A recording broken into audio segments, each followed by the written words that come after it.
আসসালামু আলাইকুম। আশা করি সবাই ভালো আছেন। It's me Ashraful Islam Lalon Italy page এবং ইউটিউব চ্যানেল যে যেখান থেকে দেখছেন সবাইকে আন্তরিক ভালোবাসা ও অভিনন্দন। যারা ফেসবুকে থেকে দেখছেন ফেসবুক পেজটি লাইক ফলো শেয়ার দিয়ে এবং ইউটিউব চ্যানেলটি সাবস্ক্রাইব করে পাশে থাকুন, ধন্যবাদ।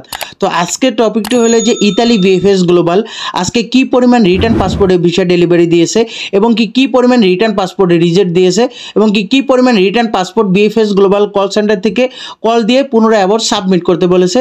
এবং কি আরেকটি বিষয় হলো যে দীর্ঘদিন ধরে অপেক্ষা করতেছেন যে অ্যাপয়েন্টমেন্ট ভুক্তভোগীরা, তো তারা কিন্তু প্রতিনিয়ত ভিএফএস গ্লোবাল কল সেন্টারে কল দিতেছে, তো তারা একই কথা বলতেছে। তবে এই বিষয় নিয়ে কিছু কথা বলবো।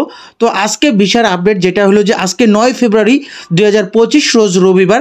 তো আজকে মোট রিটার্ন ডেলিভারির সংখ্যা ছিল 50টি, প্রায় মোট রিটার্ন পাসপোর্ট রিজেক্টের সংখ্যা ছিল 156টি এবং কি মোট রিটার্ন পাসপোর্ট পুনরায় সাবমিটের সংখ্যা ছিল 48টি, প্রায় মোট ভিসা সংখ্যা ছিল 90টি। এর মধ্যে ফ্যামিলি ভিসা ছিল 19টি, এগ্রিকালচার ভিসা ছিল 43টি, স্পন্সর ভিসা ছিল 21টি, ডোমেস্টিক ভিসা ছিল 2টি, ট্যুরিস্ট ভিসা ছিল 3টি, বিজনেস ভিসা একটাও হয়নি, স্টুডেন্ট ভিসা 2টি। তো প্রতিনিয়ত ভিসা হইতেছে। তো আপনাদেরকে একটা হিসাব দিতেছি, যেটা হলো 2 ফেব্রুয়ারি 2025। তো 2 তারিখ ছিল হইলো রবিবার। তো রবিবারে আমাদের ভিসার স্ট্যাম্পিংয়ের সিরিয়াল ছিল 6642। তো 6 তারিখে আবার ছিল হলো বৃহস্পতিবার। তো বৃহস্পতিবার স্ট্যাম্পিং হওয়া ভিসা কিন্তু আজকে 9 ফেব্রুয়ারি 2025 মানে আজকে কালেক্ট করছে। তো 6 তারিখে স্ট্যাম্পিং হয়েছে। তো 6 তারিখের যে আমাদের সিরিয়ালটা ছিল 7197। তো আমাদের 2 তারিখে যেটা ছিল আর হলো আপনার 6 তারিখে যেটা ছিল অ্যাভারেজ আমরা হিসাব করলে দেখা যাইতেছে 555টি ভিসা হয়েছে। এর মধ্যে এগ্রিকালচার, স্পন্সর, ডোমেস্টিক, তারপর ফ্যামিলি ভিসা, তো সব ভিসা মিলায়া কিন্তু 555টি ভিসা হয়েছে এই বৃহস্পতিবার পর্যন্ত, মানে স্ট্যাম্পিং হয়েছে। তো আজকে সেইগুলো কিন্তু মোটামুটি ভিসা কিন্তু কালেক্ট করছে। তো প্রতিনিয়ত কিন্তু ভিসা হইতেছে এবং কি রিজেক্টের সংখ্যাও কিন্তু প্রচুর পরিমাণ, ভিসার সংখ্যাও প্রচুর পরিমাণ। তবে অনেক পাসপোর্ট জমা পড়েছে, তবে অনেক ভুক্তভোগী এখনও কিন্তু অপেক্ষা আছে যে ভিসা হবে নাকি রিজেক্ট হবে, তারাও কিন্তু সঠিকভাবে জানতে পারতেছে না।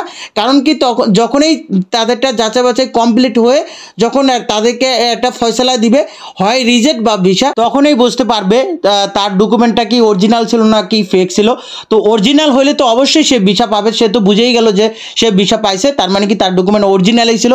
তো সে যদি রিজেক্ট হয়, একমাত্র দেখেন এখন প্রায় কাগজগুলো আছে 2023 সাল বলেন বা 2024 সাল বলেন, যতগুলো পাসপোর্টগুলো যে ডকুমেন্টগুলো আটকা আছে সকল ডকুমেন্টগুলাই কিন্তু অরিজিনাল। আমি যেই কটা দেখতেছি বর্তমানে সবই রেভোকাতো, মানে মালিকে প্রত্যাহার করতেছে, কিন্তু তাদের নলস্তাটা অরিজিনাল ছিল, কিন্তু মালিকে তাকে নিতে চাইতেছে না বা মালিকের সাথে ওরকমভাবে তার মাধ্যম কন্ট্যাক্ট করতেছিল না। কারণ কি একটা আলিজ্য চালানোর জন্য অনেক টাকা লাগে।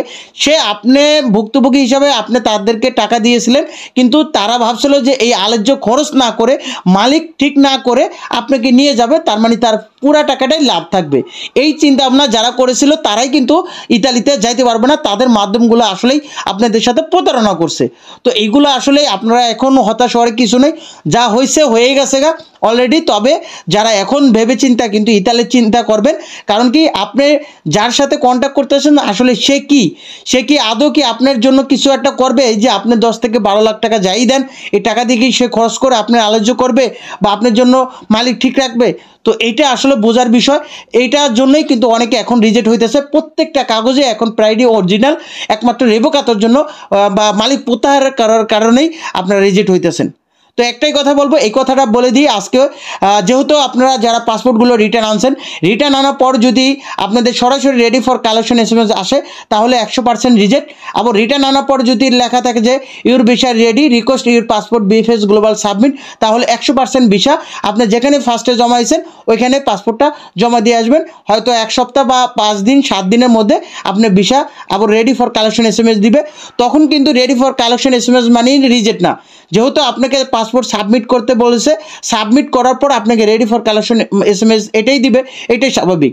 কিন্তু রিটার্ন আনার পর সরাসরি যদি রেডি ফর কালেকশন SMS দেয় তাহলে আপনি 100% রিজেক্ট। আর স্ক্যান কপি যারা জমা দিয়েছেন, তো আপনাদেরকে বলবো আপনারা স্ক্যান কপি যেহেতু জমা দিয়েছেন, আপনাদের যদি রেডি ফর কালেকশন SMS দেয় সরাসরি, তাহলে আপনারা 100% রিজেক্ট। আর যদি স্ক্যান কপি জমা দেওয়া কিন্তু আপনার পাসপোর্টগুলো সাবমিট করতে বলছে যে your visa ready, request your passport BFS global submit, তাহলে 100% ভিসা।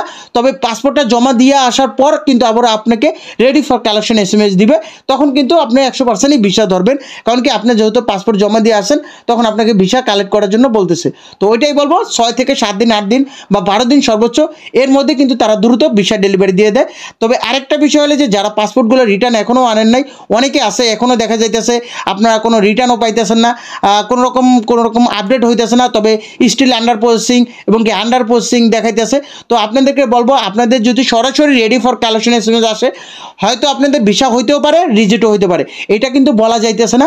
কারণ কি আপনি পাসপোর্টটা তাদের হাতে, তাদের কাছে, তো আপনার এখানে ভিসা হইতে পারে, নাও হইতে পারে, এটা কিন্তু সরাসরি বলা যাইতেছে না। তবে যাদের ইনটারমিন রিটার্ন বা has been received status check করে যদি দেখেন এই দুইটা স্ট্যাটাস, তাহলে কিন্তু আপনারা দ্রুত পাসপোর্টগুলো রিটার্ন নিয়ে আসবেন।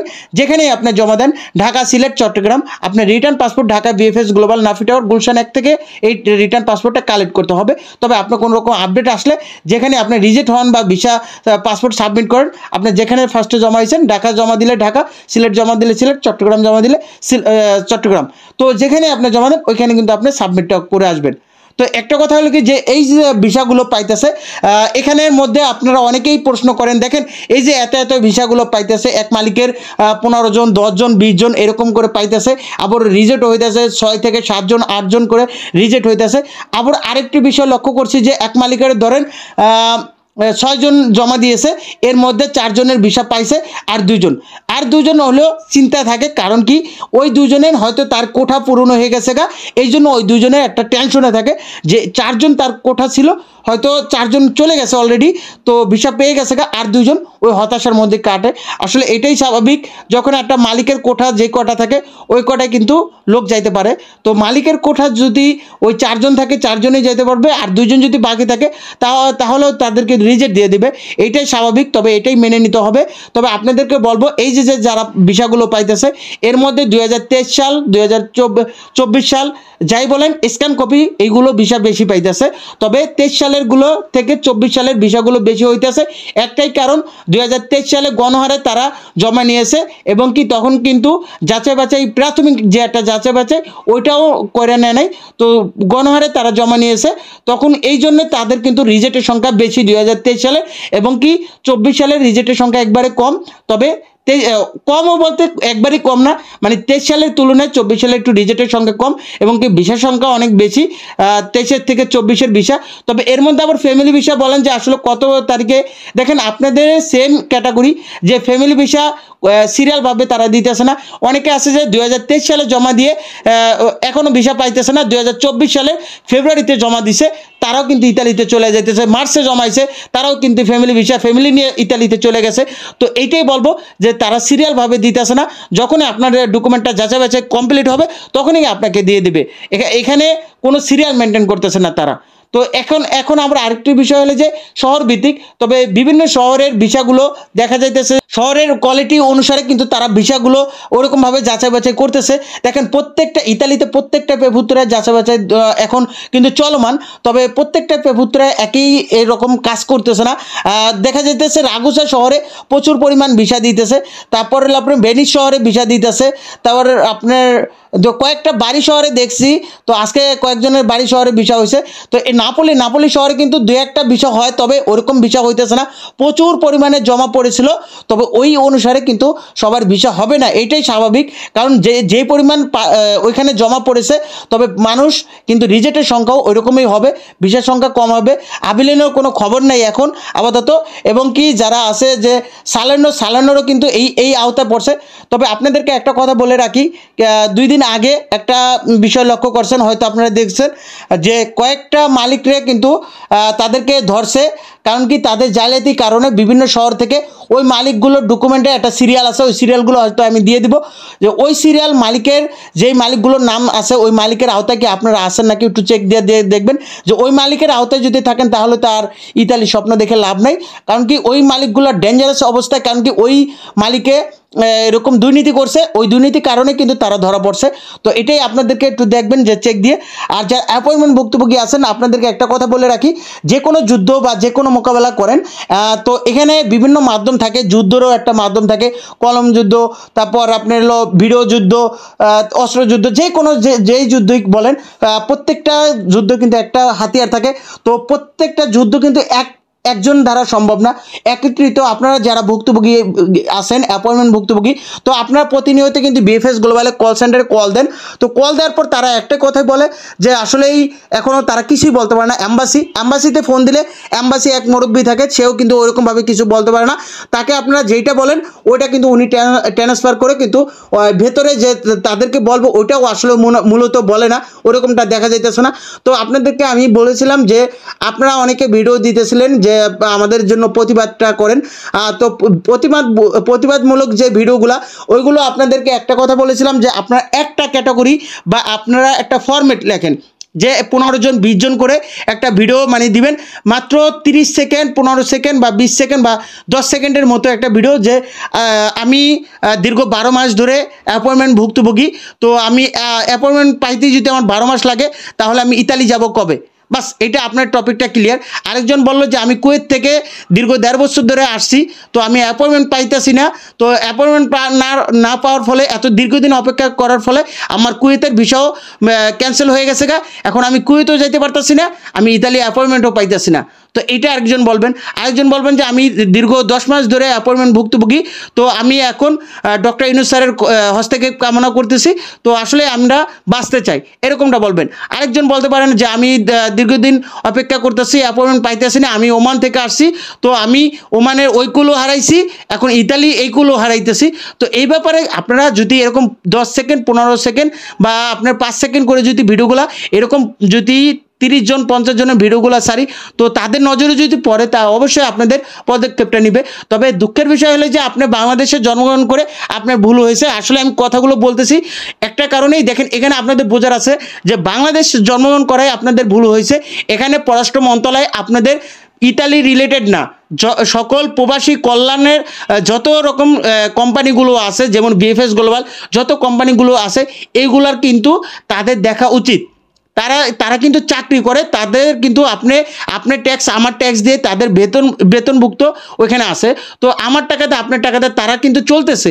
কিন্তু তারা যে এই যে তাদের দায়িত্ব, যে একটা বাংলাদেশে যে বেসরকারি প্রতিষ্ঠানগুলো আছে যে ভিসা কার্যক্রমটা পরিচালনা করে, তো তাদেরকে কিন্তু যাচাই বাছাই করার, যে এখানে কি হইতেছে, দুর্নীতি হইতেছে নাকি, ঠিকমতো কাজ করতেছে নাকি, এইগুলা সরকারি পক্ষ থেকে তাদেরকে একটু দেখা উচিত, কিন্তু তারা এইটা আপনাদের জন্য করতেছে না।